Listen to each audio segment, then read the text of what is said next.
ప్రభుత్వ పాఠశాలల ప్రతిష్ట దెబ్బతీస్తున్నావు. పిల్లలు గురుకులాలకు పోవాలంటే భయపడే రోజులు వచ్చినాయి నీ కాలంలో. సిగ్గుతో తలదించుకో. ఏ మొహం పెట్టుకొని ఫుట్బాల్ షోకులు పెట్టుకుంటున్నావు నువ్వు? పిల్లలు దవాఖానలలో పడితే నీ మంత్రి రాడు, నువ్వు రాడు, నీకు టైం దొరకది. నువ్వు ఫుట్బాల్ కోసం ప్రాక్టీస్ చేస్తున్నావు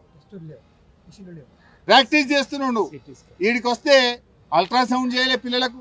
నిన్నటి నుంచి ఒక అమ్మాయి కడుపు నొప్పితో ఏడుస్తుంటే అల్ట్రాసౌండ్ చేయలే ఇప్పటిదాకా. ఏమైందా అల్ట్రాసౌండ్ చేయలేదంటే, అల్ట్రాసౌండ్ మధ్యాహ్నం 2 గంటల దాకానే చేస్తాం సార్, మధ్యాహ్నం 2 తర్వాతనే వస్తుంది అన్నది కడుపు, అందుకే రాత్రి అల్ట్రాసౌండ్ మా దగ్గర ఉండదు సార్, మధ్యాహ్నం 2 బజే అల్ట్రాసౌండ్ బంద్ అంటుండు సూపరింటెండెంట్. ఇక సిటీ స్కాన్ దగ్గర పోయినా, సిటీ స్కాన్కు పేద తాళం వేసి పెట్టిరు కింగ్ కోటి ఆసుపత్రిలో. ఆనాడు వైద్య ఆరోగ్య శాఖ మంత్రిగా కేసీఆర్ గారు ముఖ్యమంత్రిగా వారి డైరెక్షన్లో నేను ఇక్కడ సిటీ స్కాన్ పెట్టించిన. పరిస్థితి ఏంటంటే, మేము పెట్టిన సిటీ స్కాన్ నడపశాతం అయితలేదు గవర్నమెంట్కు. 6 నెలలు అయిందట తాళం వేసి సిటీ స్కాన్కు. ఏమైందా సూపరింటెండెంట్ గారు అంటే, టెక్నీషియన్ లీవ్ పెట్టిపోయింది సార్, టెక్నీషియన్ పోతే ఇంకో టెక్నీషియన్ తెచ్చుకోవా?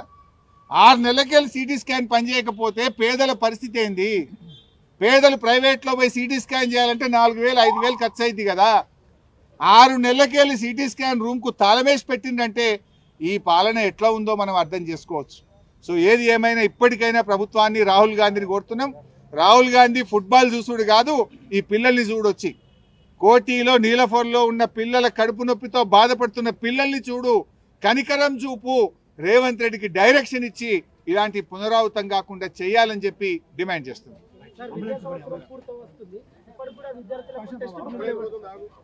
అంబులెన్స్ వచ్చిందని ఆపిన.